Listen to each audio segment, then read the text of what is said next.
Yeah, I don't really know how we'll begin this. I don't know that we necessarily need to have a formal introduction. We can just sort of wing it. I want it to be very casual, as I've said. So, okay. What's up? Oh wow, very casual. Thank you. I was working on it. Thank you. Tracking your location now, and missile inbound. Perfect. So, wiping this off before it begins. That's probably for the best. Maybe I should have come up with some sort of intro, but let's just. Hi, I'm Jordan. This is Johnny. That we'll get to you in a moment. No. Fuck. I'll introduce you. Okay. But not right now. This is episode 1 of a podcast. Potentially, we might throw this in the fucking sun. So this is Jordan, and this is Johnny. Hello. And this is Hal. Hello. How are y'all doing? How it's coronavirus season again? How's quarantine going? I neglected to get my quarantine shot that I usually get year by year. Mm-hmm. So unfortunately, I am very infectious. But you're quarantined. Yes, I am quarantined. That's good. I mean, you're only infecting those close to you, which isn't that the American dream? The ones I love most, the ones that are there for me. Yes, it is the new American dream of killing your fucking relatives. I mean, yeah.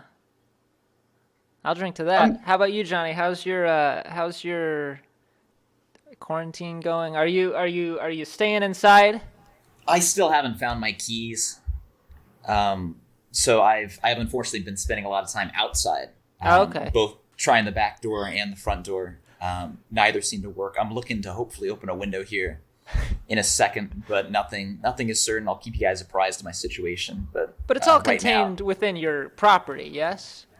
It's not my house. Oh. But but you're keeping 6 feet away from the owners.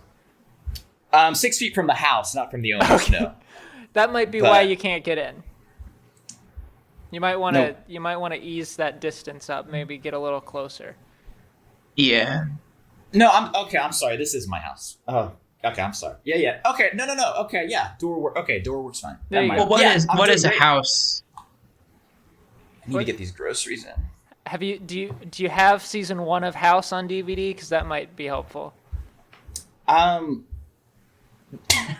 Sorry. That's okay. I don't know what the response to that question would have been. Yes, I guess. I didn't leave you much room there. I've season 1 of House on DVD to answer your question. Yes. That's good. And that is all I have. I thought you said you had groceries. Well, those are the groceries. Yes. Yeah. For you know how you can pack. Yeah, you can buy at the grocery stores those $30 priced DVDs. It was in that bin at checkout. That's good. I love how, speaking of quarantine, I love how the moment June 1st hit, everyone, at least in Texas, was outside and in stores and not wearing any sort of protection. I just like how it's pretty much back to normal now. I don't like that. I'm being sarcastic. I hope that reads. Oh no, yeah, absolutely.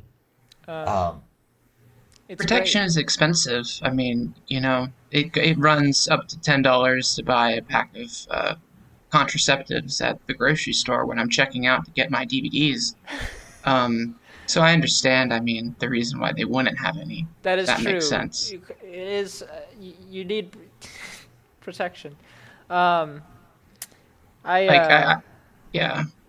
saw it, like, a lot of people have been talking about the weird, like, coronavirus commercials, that like a lot of brands are doing, like this season or this season. I'm talking about it like it's Christmas.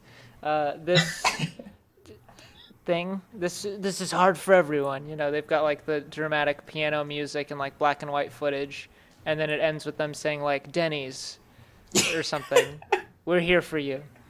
I saw a really interesting billboard in Dallas on the way home for the Dallas Zoo, and it was it said Dallas Zoo, obviously, like it had the logo there, and there was like foliage of a tree, and you could see like a tiger's face poking out of it, and the tiger's face was really big. It was about like a third of the billboard, and the rest of it, underneath the Dallas Zoo logo, it said, "Stay safe, Dallas. We hope to see you soon." And that just, like, I don't understand the necessity of advertising the Dallas Zoo when it's closed.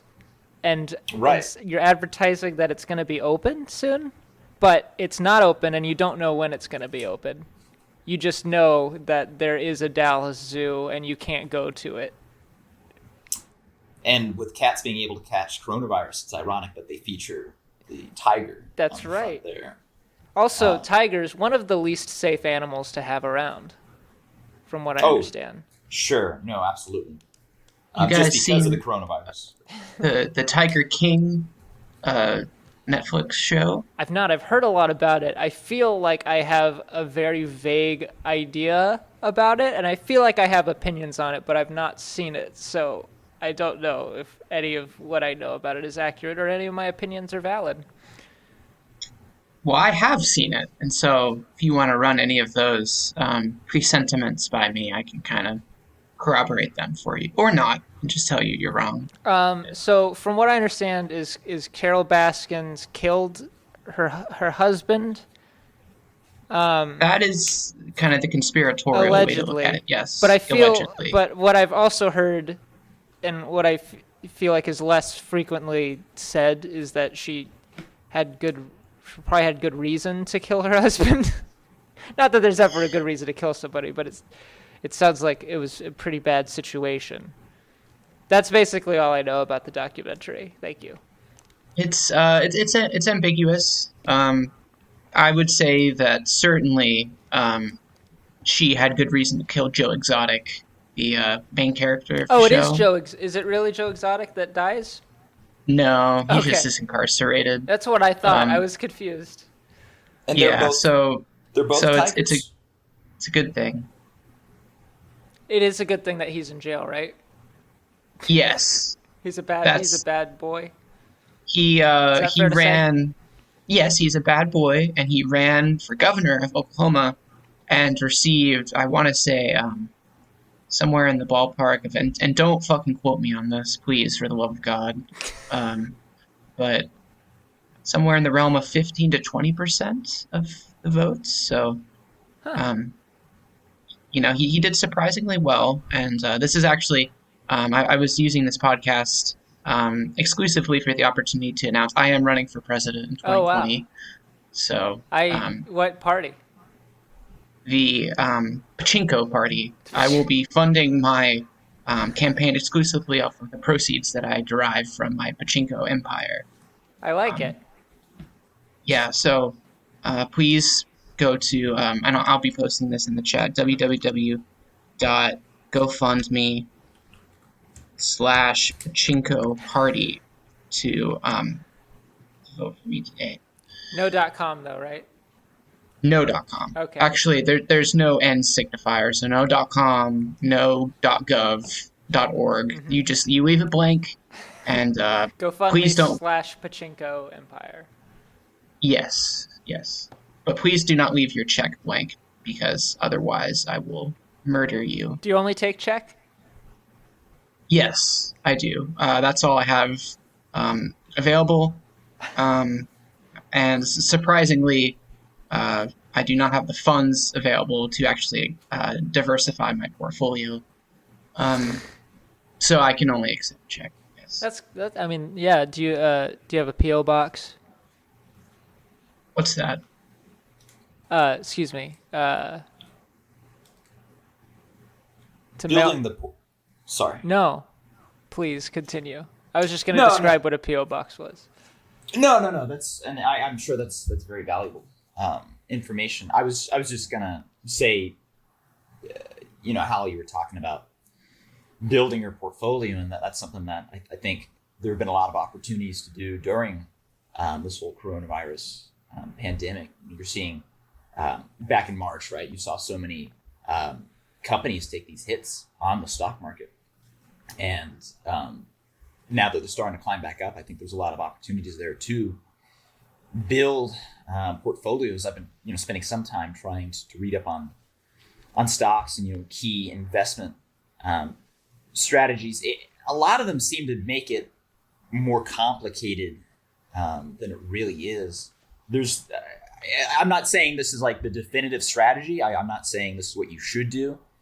But something I've noticed that's worked well with me is like you take a stock like Apple, right? So you look up that stock, and the stock price is either going to be projected in growth that is in a green coloration, symptomatic of you're seeing positive growth, right? Green, right? Or red, which is negative growth. And I'm not saying this always works, but if you look up the stock and it's green, I think it's helpful to think of it in these terms. If it's green means go, right? Like go ahead and buy that stock.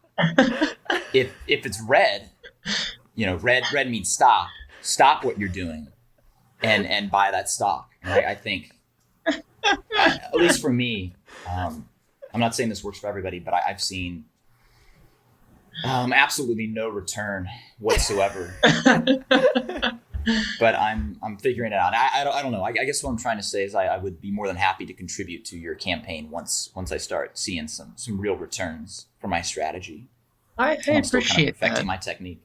But I thought that might be kind of helpful to listeners to kind of get some insight. So remember, class, red means stop, green means go. And actually, Johnny, I was wondering if you would want to replace me. I could be kind of a background operator, and you could become Harold Adams and run for the Pachinko party. Would you like to do that? I'm down. I couldn't be you full time, so I don't know if there's a way that we could alternate. Like I'll be you on the weekdays, and you can be you on the weekend. Like Saddam Hussein. And surprisingly, it's interesting that you say that, Jordan, because I am running on a platform that is distinctly non-Hussein related, I guess. So everything I'm doing is trying to be in contradistinction to his campaign. That's actually, I'm funded exclusively via Pachinko proceeds, but my entire policy platform is just anti-Saddam Hussein So rhetoric. this is the opposite of whatever Saddam Hussein did. Is your platform? Yes. For every single thing that he did. And I have perused the record, the official Iraqi government record, thoroughly. And I know every single action that he has ever performed. Wow. So, I mean that's good because that definitely means you won't get overthrown or executed, I guess. Is it good, though? Is it? Is this sensible? I'm starting to have my doubts, but please remember to go to that GoFundMe page. Yeah, and maybe Wikipedia Saddam Hussein and learn how it's not going to be. And like in Action 52, for instance, when there's the oversized Saddam Hussein. Don't let me become an oversized Saddam Hussein and unleash a reign of terror. When you say anti-Saddam... Is that your slogan? Don't let me become a giant Saddam Hussein and unleash a reign of terror. Yes, it is. That's a good one. Again, so startling. Have the intuition to recognize that, but I was trying it out here. I think that it's gone over pretty well. Did you have a question, Johnny? Well, I just on your anti-Saddam stance. I think it leaves a little bit of room for clarity. So, like, when you say you're anti-Saddam, does that mean you were against Detroit giving him the key to the city, or you thought that Saddam should have given Detroit the key to his city? See, I don't think they went far enough with that. I think that they should have given more cities. More yes, keys. more keys. The key to the Starbucks down the street, the key to the Johnson's house, every key in Detroit. You think Saddam should have been given? Yeah, because the thing is that, I mean, with a man of his clout, how could you expect for him to not have those keys? It just kind of, it seems like logical inconsistency. You do expect to see, because he wears like all those like medals and stuff, or he did. He's dead. But you know, he had all those like medals and stuff he would wear on his like vest. He does seem, because of that, he seems like one of those guys that would wear like one of those like keychains around his belt loop that like you can extend. Like it's sort of got like that, you know, that little like thing that like it like extends and stuff, and it's got like a whole row of keys. Like it's got like 30 to 60 keys, and they're all like, you know, cartoon keys that like fit in a very specific like keyhole. They're not like, you know, like I feel like he's one of those guys, like a security guard in a Scooby-Doo cartoon. You know, that's the vibe I've always gotten from Saddam Hussein. I agree, and I think that he also would have boxes in his car full of just like hotel key cards, right? So he can stay at any La Quinta that he wants to, and I think that's really critical because when but only La I'm Quinta. actually only La Quinta, maybe even Best Western, but you know that's a little controversial. Well, it was rumor he was a part of Al Quinta. And I think I'm actually going to have to bring up our next topic. I'm not legally allowed to discuss that. That makes sense. If you're running for president, that makes sense. Yes, and I don't want to play my hands preemptively. But have you guys heard about this new Moon Mist ice cream? It's got banana, grape, and bubblegum flavors. Is this related to the campaign? This is off the record, so no. Okay. I've heard of none of this. There's a Moon Mist ice cream? Yes, it's a Nova Scotian delicacy. A lot of people say it's really good. I've never tried it, but I've always been curious. As in, I saw it on Reddit like 2 days ago. So I've had Nova Scotian ice cream before, but I don't think it was Moon Mist. You said it was grape, banana, and what was it, bubblegum? Bubblegum, yes. Have you guys ever had Pachugo? It's like a gelato place. This is not sponsored by Pachugo, by the way. But they've got. Have you ever had gelato? I guess is a better question than have you ever had Pachugo. I've had both, so I can respond affirmatively to both questions. It's good. Whereas I've had neither. So. Oh, you should. I think. I mean, you can't. I mean, go now, but I believe there's a Pachugo downtown and one at the mall. But gelato is really good. It's just like ice cream that's not quite as like. It doesn't feel like there's dairy in it. I imagine there is, but I don't know. It's like Italian ice cream, and it's really good. It's better than regular ice cream. I dare say. I like it. I don't know if I can say I like it more than traditional ice cream because I'll lose half of the electorate. But right, yeah, you've got to on this podcast. You've got to be very aware of any specific opinions that you put out there and try to avoid that because you could. Really... I hate everyone. I hope everyone will fucking die. That being said, Hal, I do think.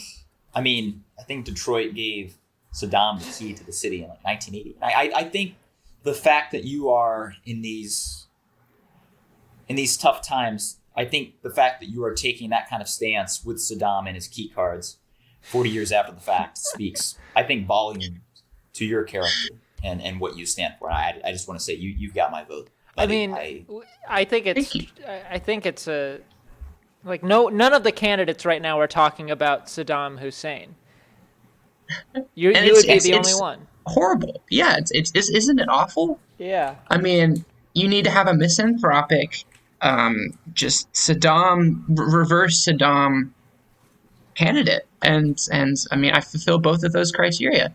I hate the people who are going to vote for me, and I promise them that I won't follow in Saddam's footsteps. And it seems to be a winning combination for me. You hate the people that are voting for you because you're not Saddam Hussein, but you also promise to those people that you will not be Saddam Hussein. I couldn't have said it better myself. Okay, I just wanted to make sure I got that right. Well, no, it's this has been entirely refreshing, and I can't thank you enough. There's a reason the media isn't talking about Saddam Hussein, and it's not because he's dead. I think there's something deeper here at the root of it. I think they're trying to clone him.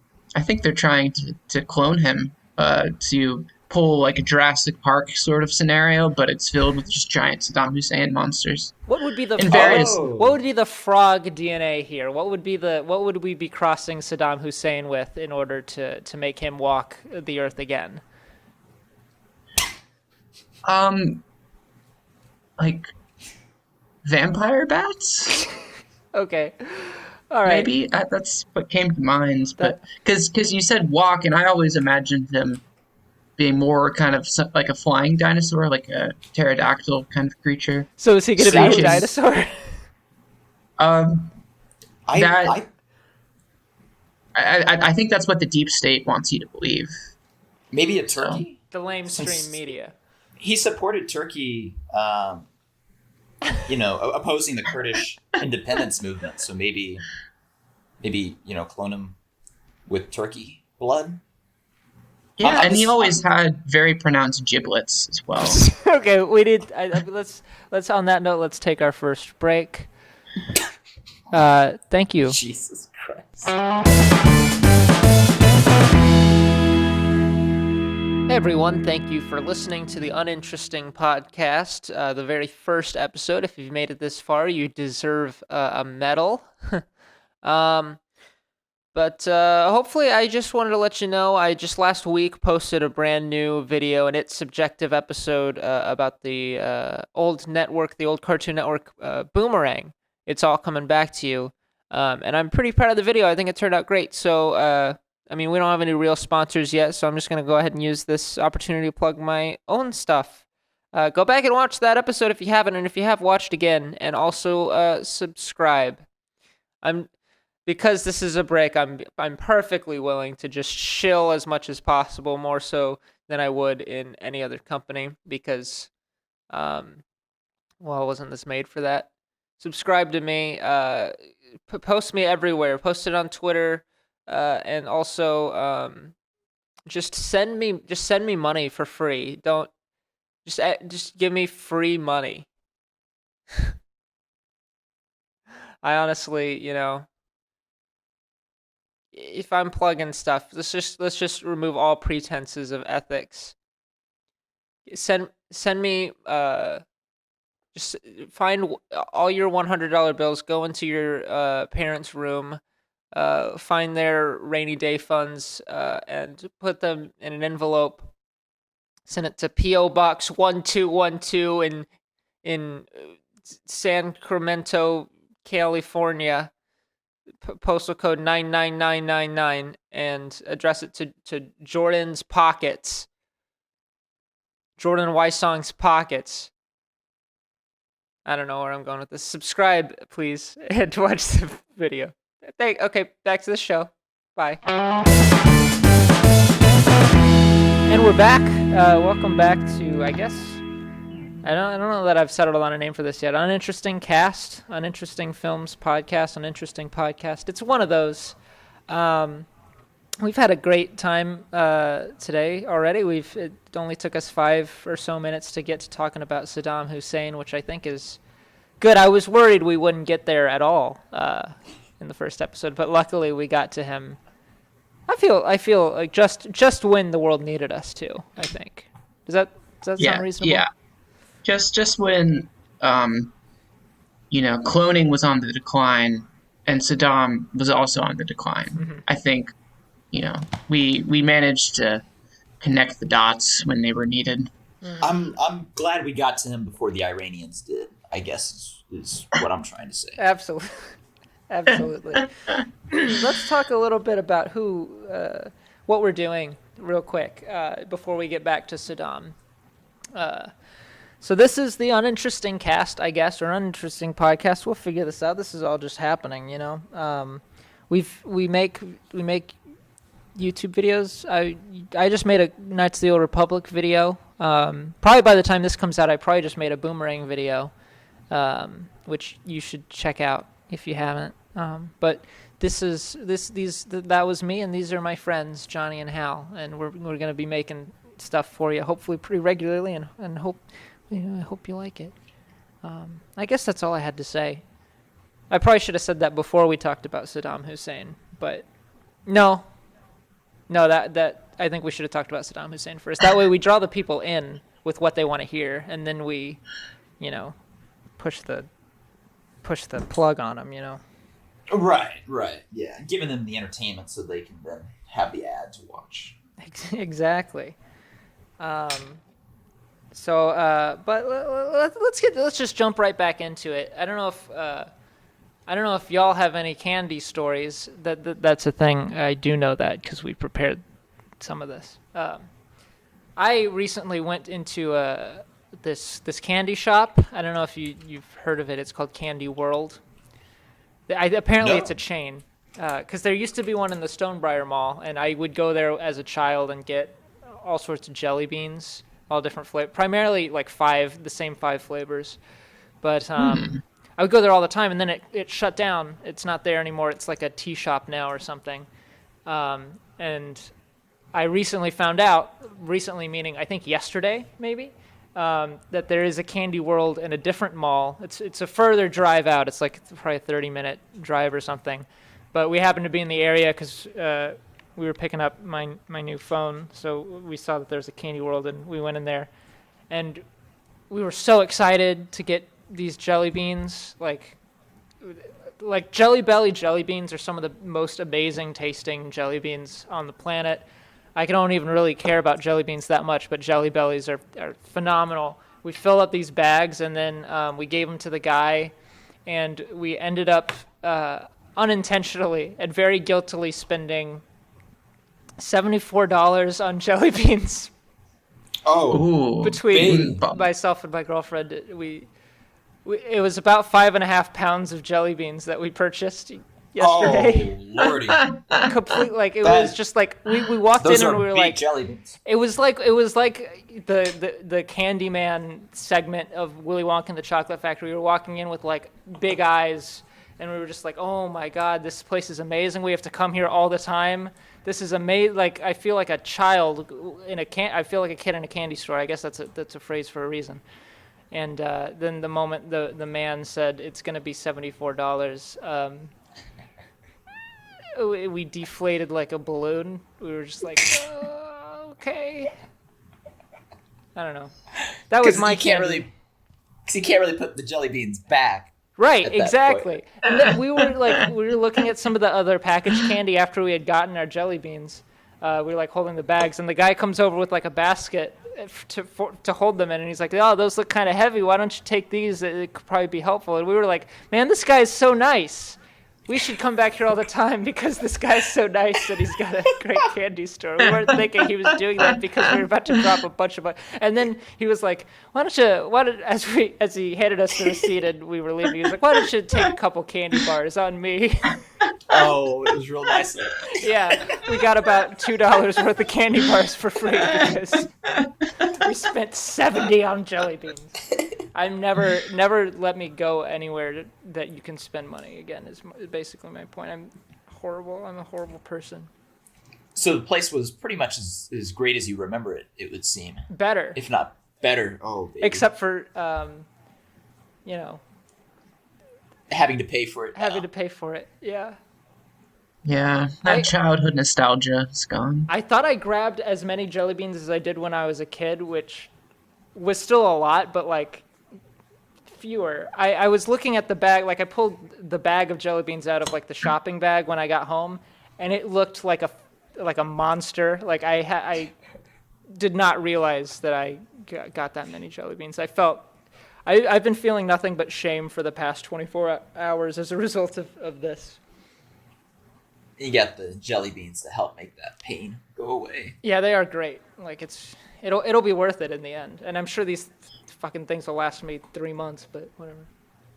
See, the thing that strikes me as being unfair about the situation is whenever I come in with my fucking catcher's mitts on both hands and I just scoop up as much as I can, they don't even let me pay for it. They just kick me out and say, you're not welcome back, and I try again next week. And they keep the catcher's mitts. They keep them.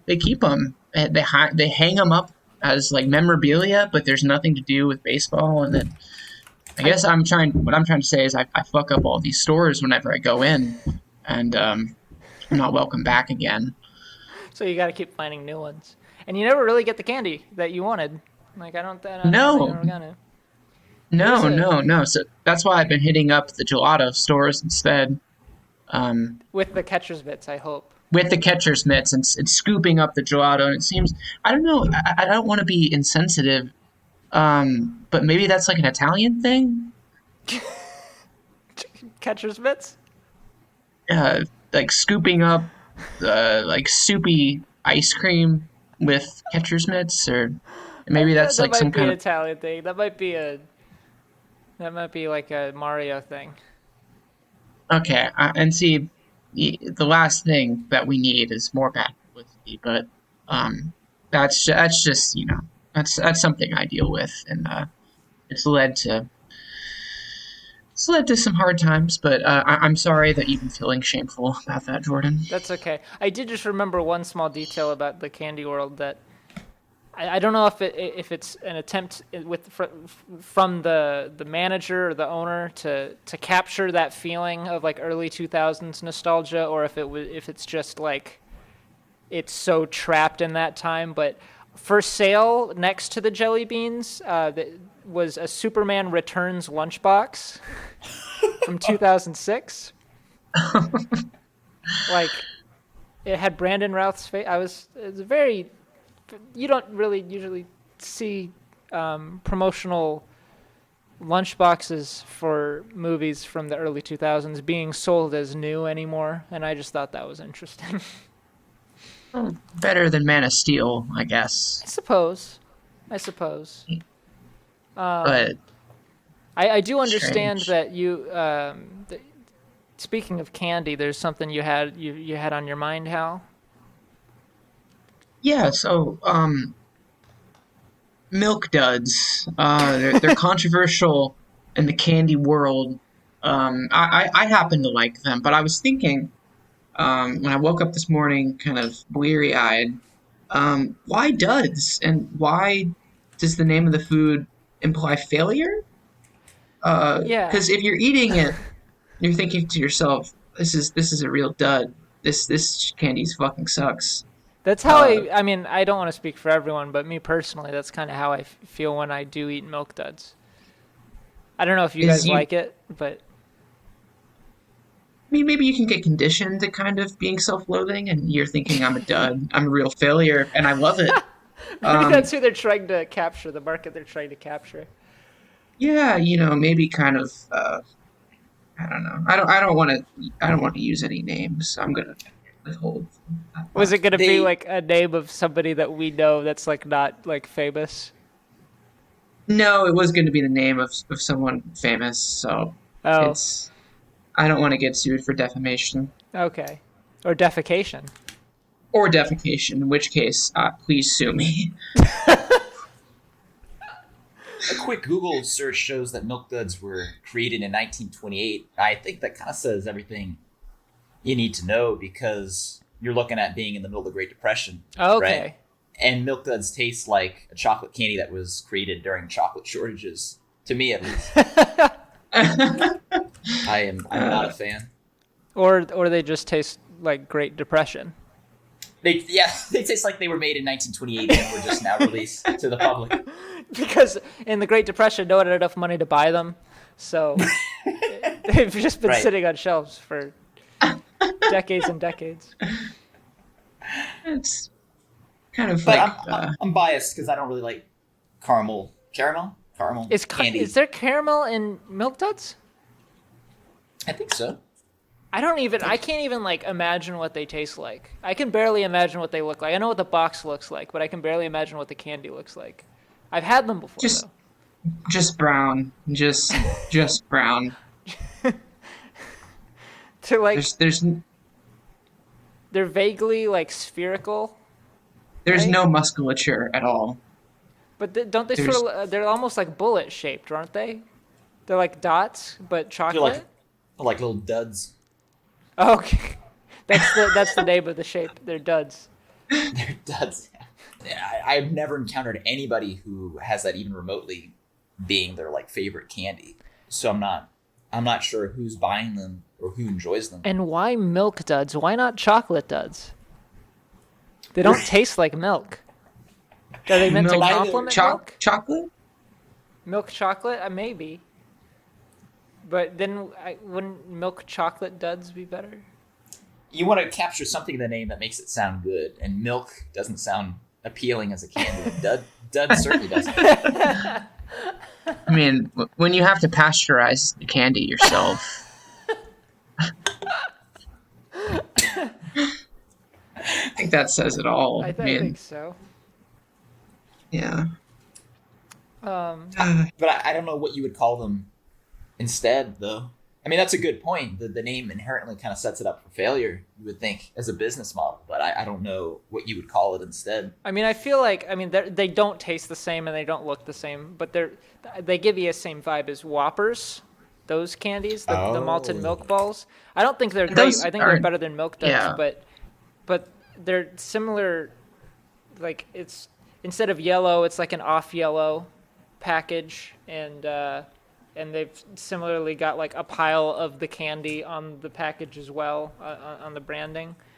And Whoppers, I feel like, I mean, it doesn't like create a connotation of like, oh yes, this is some good chocolate candy, but it's better than Milk Duds. It's a good point. Just name. They should have named Milk Duds like Yahoos or something, or Yippies. Milk yolks. Milk Yolks. I think you found a name for Milk Duds worse than Milk Duds. Well, What if I mean- Milk Duds you like had to crack them and there was like a chocolate yolk inside? Kind of like you could shelling fry that peanuts. up. Yeah, That's I'm down. you know what? Me too. Fuck Do you it. guys remember? Was like 2014, 2015? They had like Reese's peanut butter flavored Whoppers.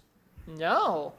Yeah. That's- But I mean, they weren't Reese's Pieces, but they were Reese's Whoppers. That sounds like it could be good. Yes, but they weren't. Okay. Because they tasted just like Whoppers. Oh, they didn't but taste had, like Reese's. They had the peanut butter on the inside, but it was that hard, crusty, like old peanut Whopper interior. Yeah. And like so you weird bite malt. into, like it tastes like sawdust, kind of. Yeah. Like hardened sawdust. So I was very disappointed. I would not endorse them, especially since they're no longer available. But Yeah. if you see them, don't try it. Not good. Well, I think now it's time to get to our sponsors. We're sponsored by Reese's brand Whoppers. And also milk yolks. But just the yolks. Not the Just milk. the yolks. So Couldn't get the milk. Couldn't get the milk. yeah, it was a little out of our budget. It's a new offshoot of Milk Duds. Milk yolks, just the yolks, and it's like a cardboard box that's just seeping out chocolate yolk. Hopefully, we can work our ways up to more promising sponsors. But for now, that's what we're having. I mean, you got to start somewhere. And when it's the hand you've been dealt with, you know, you just you take that hand and you reach back in for that yolky goodness. I have found a hand in my milk yolks box before, so. Well, it's like, you know, imagine your local yokel, for instance. No, I was gonna say your local middle school, and the likelihood of biting into that chicken sandwich and finding something unappetizing like a tooth is pretty high, right? Yeah. So the Especially likelihood if of it's the finding middle it. school we went to. Yes. Where Again, everybody not was trying. unappetizing. Yes. So the likelihood of having a hand in your milk yolks packaging is also quite high. Did you ever find anything like in your school food, like school bought food? Did you ever find anything particularly disgusting, other than the food itself? I think I might have had like one time there was like a stray hair or I something, feel like that but happened to me a lot. Yeah. I don't think it ever was, too egregious. I don't think those hairnets work, No, I don't think they do. but that's okay. That's why we need hair net reform in this country. And I will not campaigning for that because that's outside of my policy platform. But however, It's as because an independent Saddam was so pro hairnet that you can't yes, you can't campaign for hairnet reform. I can't. He I was- cannot. I think he was It's vice unfortunate. chairman of the Revolutionary Command Council. I'm sorry.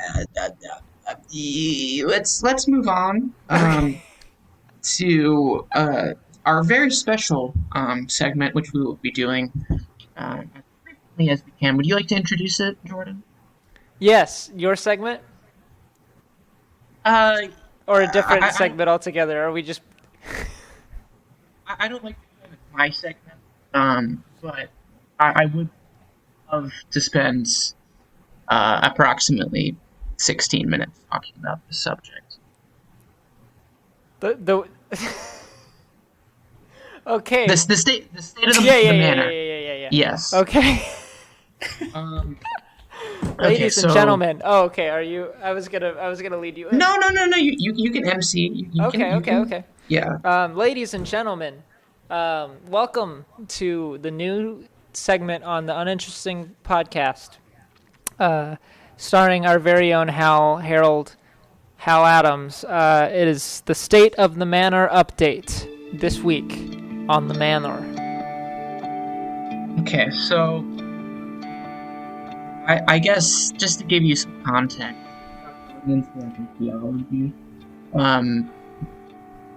manor is not the way you pronounce it, and I've been pronouncing it in a horribly flawed way. But I don't think that our listeners are quite ready for the inflection. I agree. So I'm not doing this for sacrilegious purposes, but just to kind of introduce them to the concept, and then we'll work on the inflection. But so manor is sending love, peace and love to those affected by coronavirus. I know that we have a lot of people struggling with that. It's a global pandemic, so he's sending out positive, radiating positive energy and love, and also those who have been affected by all the protesting going on. Again, not to get into politics, but I mean, we've been talking about politics for 45 minutes, so not to get into it, but Primarily Saddam Hussein related politics. Primarily Saddam Hussein related, who also condemned protesting, but that's outside of the context at this point.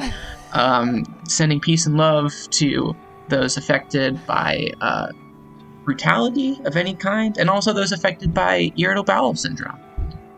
Those who are suffering because of their gastrointestinal tract and what it is doing to them on a regular basis. And, that last point is particularly significant because it has nothing to do with the other 2 points. And More. because I have a telepathic connection with Manor, which I there you go. That's the pronunciation. Thank me later. It is quite important that all of those points be addressed. Thank you, Jordan. You're welcome. Thank you. Also, if you are on fire,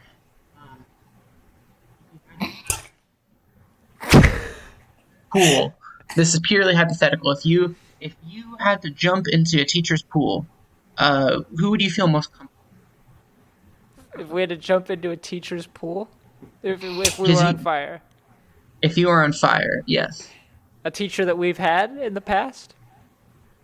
About we'll know who they are, but to keep their anonymity, we'll have to. Oh fuck! I guess we should have come up with the code words earlier.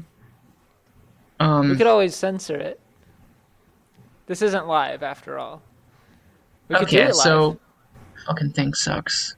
I mean, this is assuming a lot. This assumes we know where the teachers are. This assumes we have time to get there while on fire. This assumes that they have a pool. I was thinking Mr. Peach just because I feel like he would be the least judgmental about it. I think he would understand. Yeah. I think he's probably been there.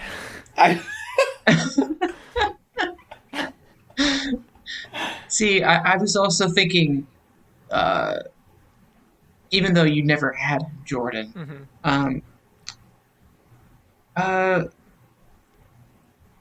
McGowan would not be a good fit.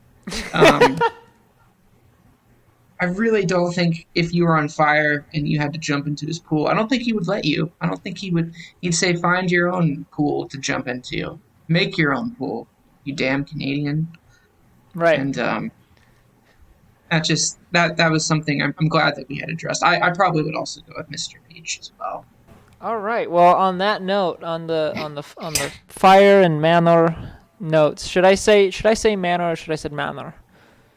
We'll go with Manor. Go with Manor? Yeah. Okay. Yeah, because I let it slip. That's okay. We and Manor will forgive you. Thank you. So on that note, let's take another break. We'll be right back with more Interesting Podcast after this. Thank you. Do you like listening to podcasts? Do you like listening to this podcast?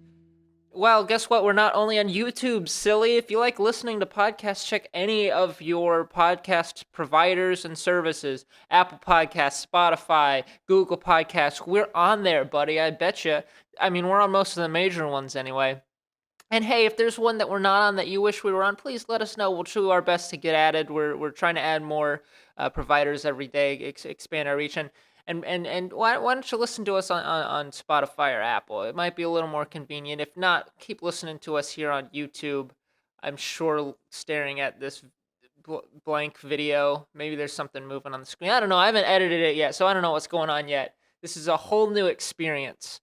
But maybe, I'm just trying to broaden your horizons, And hey, if you want to support us, you can check out the Patreon page. I know in the last ad break, I talked about you sending me money. This is that, but this is a little bit more. Just if you want to support us, there's you do not feel obligated. You don't get, any of the content that you can find on this channel. It's never going to be restricted behind a paywall. It's just if you want some bonus content or a little bit more interactability with us, then you can get that on the Patreon. But it's sort of a soft launch for it. We haven't really fleshed out exactly what's going on up there yet, but I just wanted to point out that it exists. We'll probably have an actual video about it at some point where we talk about it a bit more. But nonetheless, you can find it at patreon.com/jordansfilms1. That is patreon.com/JORDANSFILMS and the number 1. And we're back with more uninteresting podcast, whatever. We're back. That's the whole point. So I recently watched in this time of quarantine. I'm saying this as if it's your first time hearing this, even though we just talked about it during the break. I recently watched the Indiana Jones films, all 4 of them. How about you guys? Have you seen them before? I'm you watched afraid them for no. the first time? No. Oh, okay. I watched them again. I've never seen them.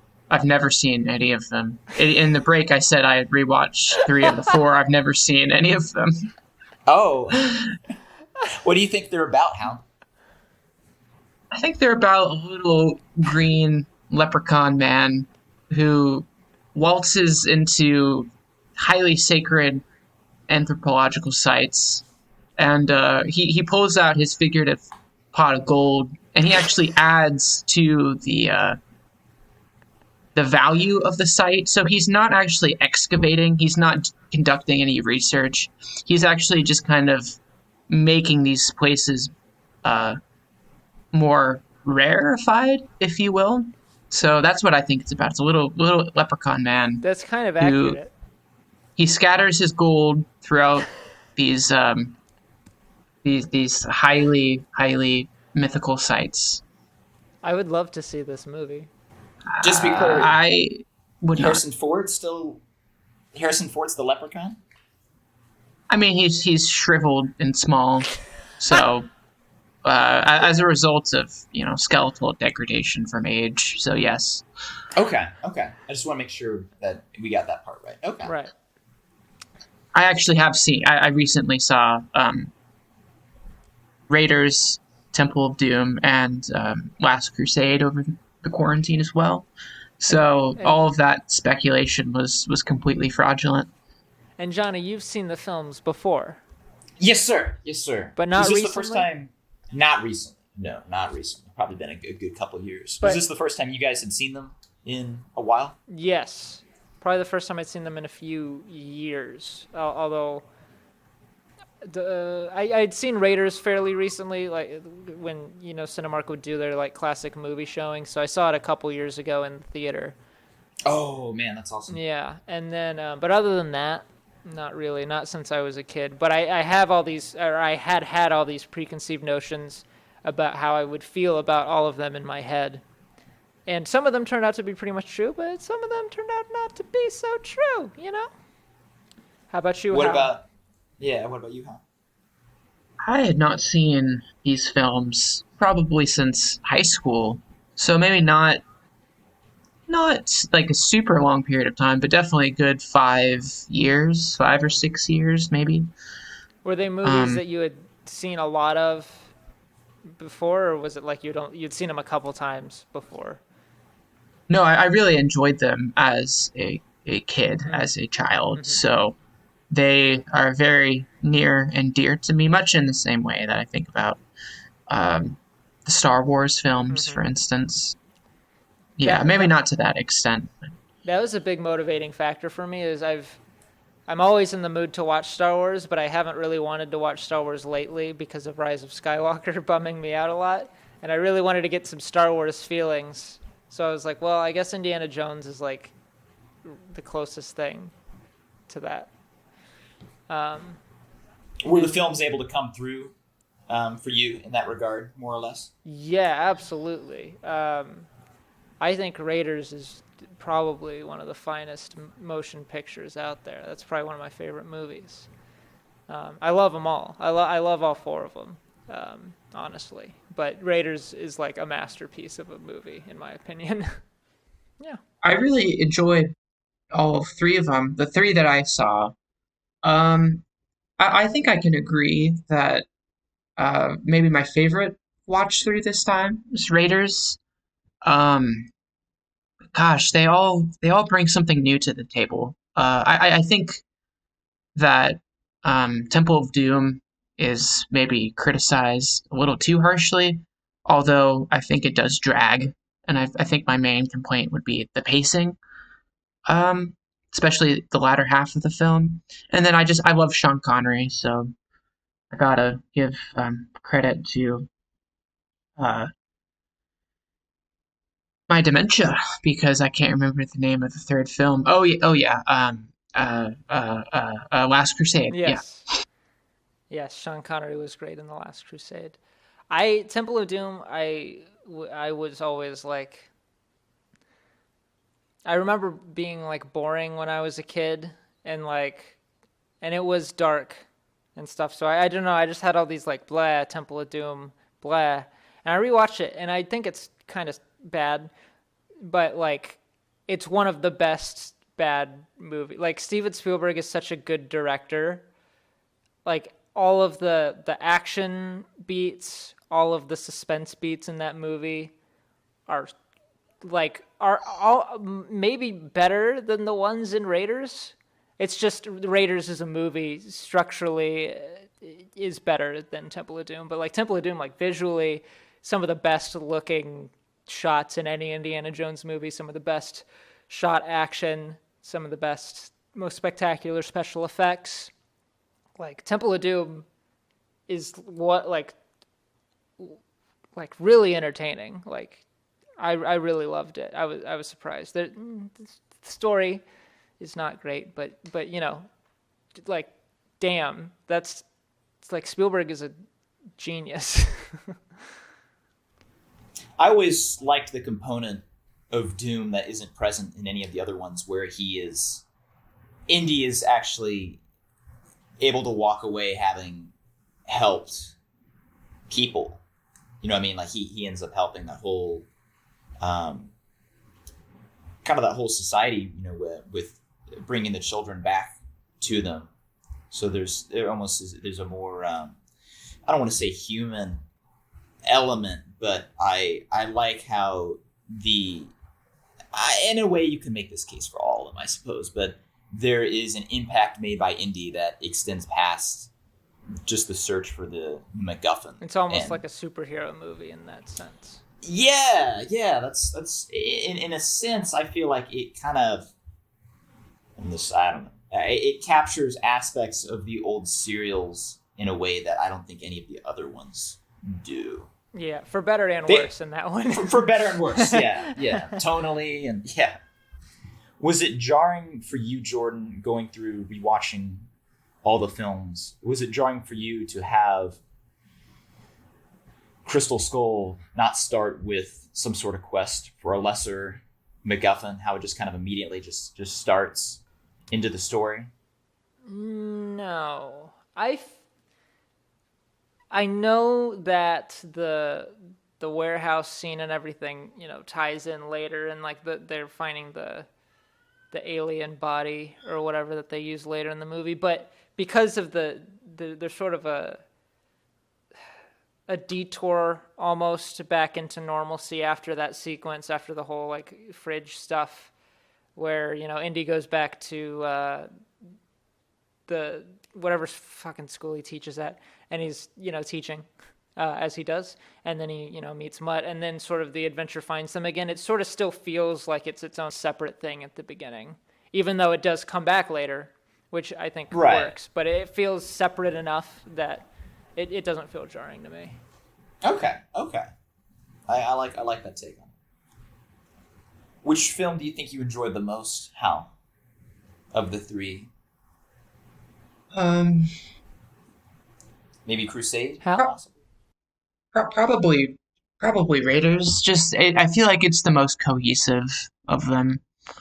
I like the interplay between Harrison Ford and Sean Connery. I really like the father-son kind of camaraderie, but I'd have to go with Raiders, just with how airtight it is, I think.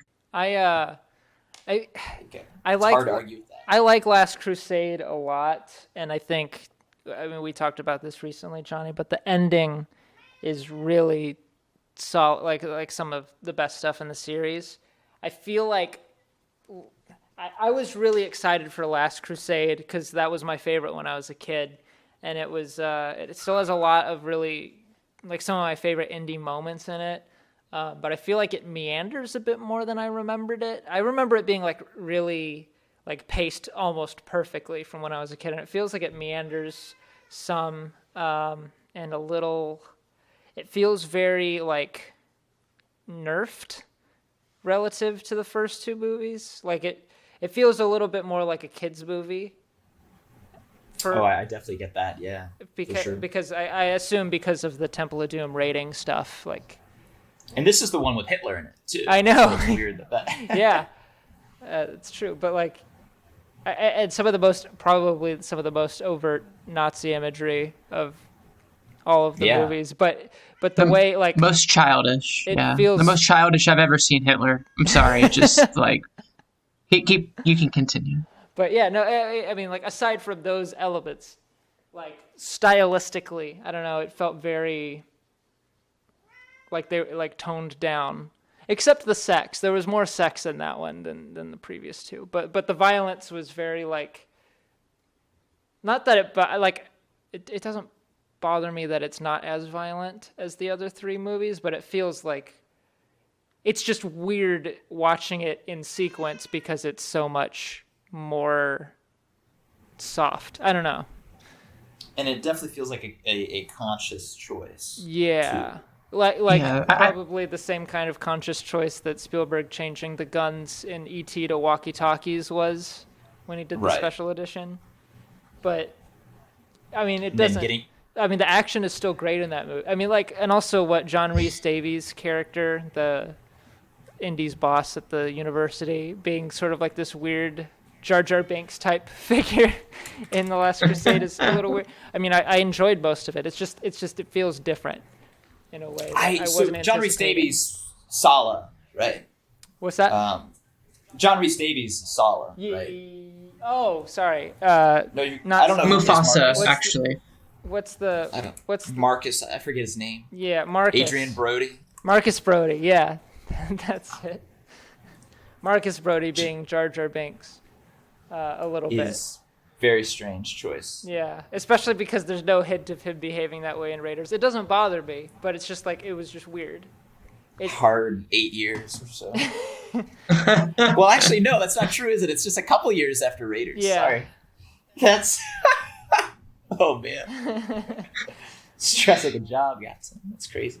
It's also... But it was wartime, so, you know. That's true. Quarantining and all that. I wonder how Indy dodged the draft. He was a professor, right? I guess that's true. He's a professor of dodging the draft, if you know what I mean. Oh, yeah. Ooh, that's controversial, I guess. Anyway. He had a lot of stuff to bribe the recruitment officers with, so... Anyway, Crystal Skull is good also, by the way. I think I appreciate it more as I get older. That we got a blockbuster movie that I was like that. I don't really know how to even put it in terms of something more concrete, but it feels like a film that we wouldn't get even now. And I like being able to see how much Lucas is in it. Yeah. Which is fun. This is a dumb joke. I'm going to go back on the idea of how did Indy dodge the draft. He gave the U.S. Armed Forces the Grail. oh no. It's interesting, but yes. To know... Sorry, go ahead. Yeah. Oh no. I was just going to say that I would really like to rewatch Crystal Skull and see if I like it more now. What were you going to say, Johnny? I need to watch it on VHS.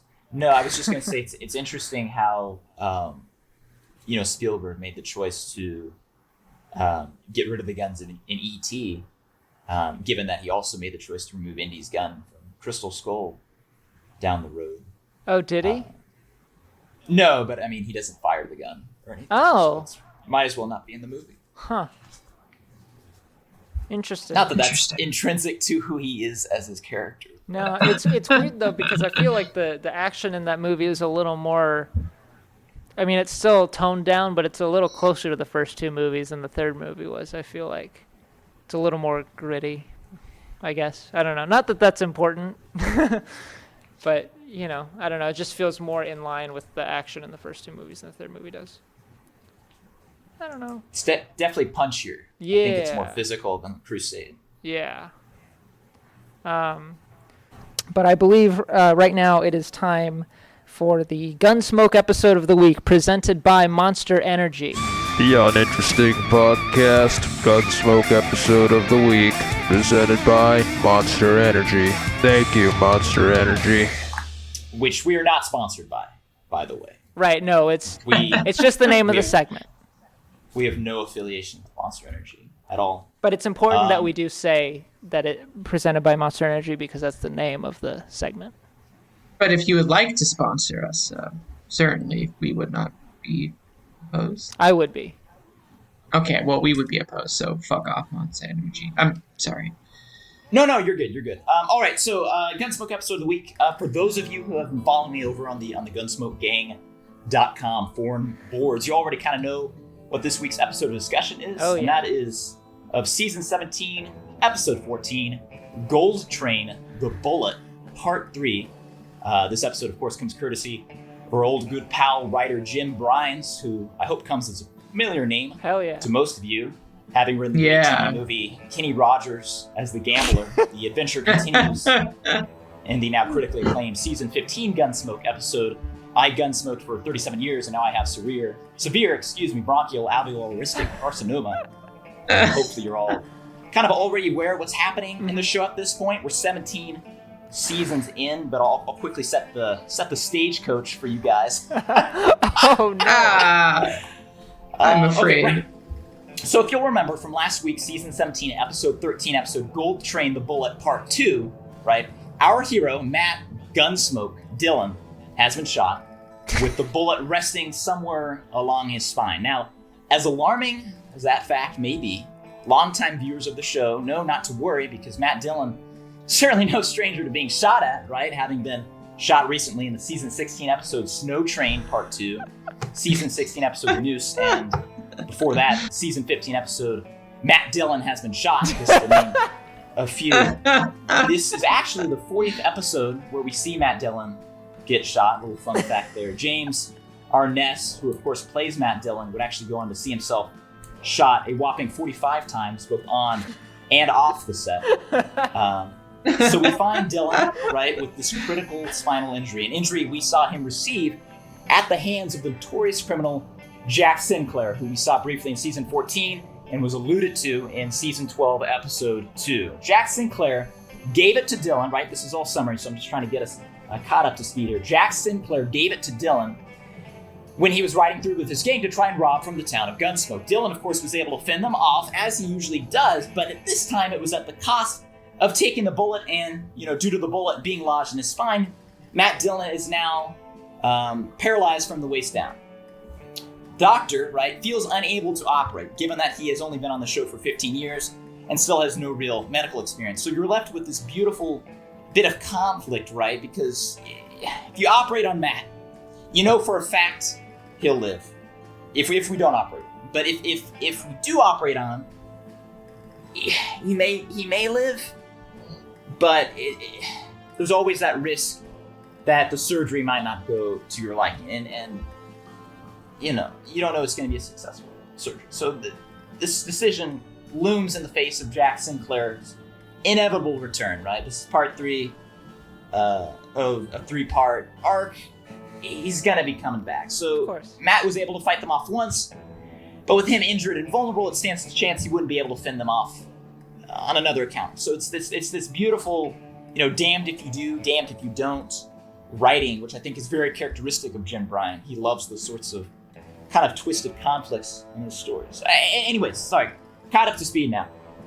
After much debate between Matt and Doc ultimately comes to the conclusion to take the bullet out. So as a result, Doc leaves to go to medical school to study human anatomy and hope that Jack Sinclair and his gang don't return anywhere in the next 4 to 5 years.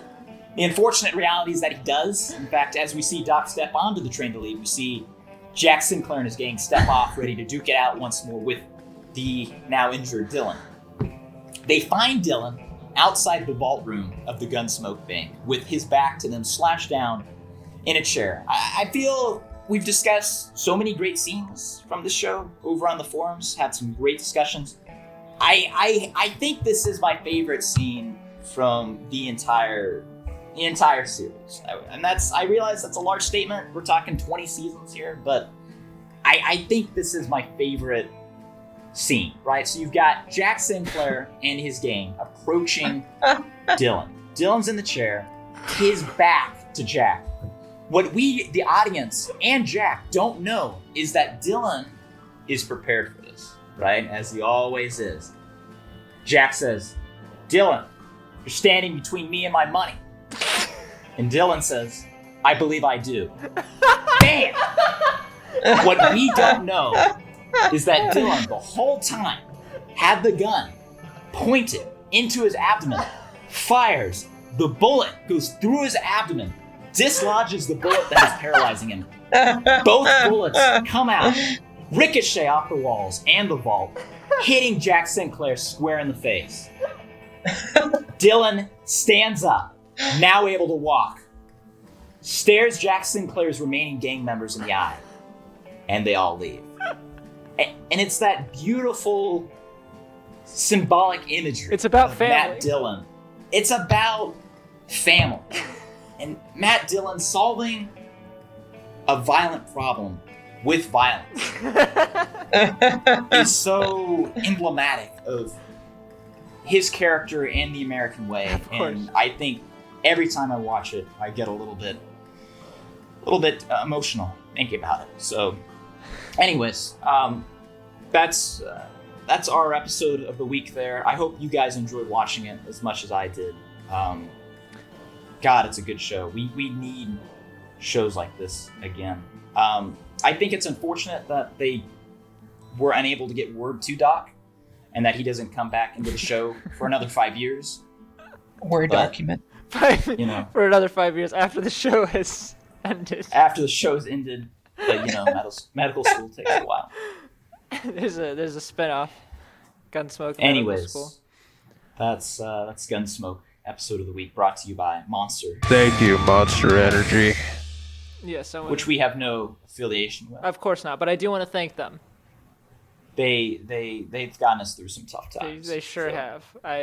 Just like they got through Gunsmoke through some tough times in the show.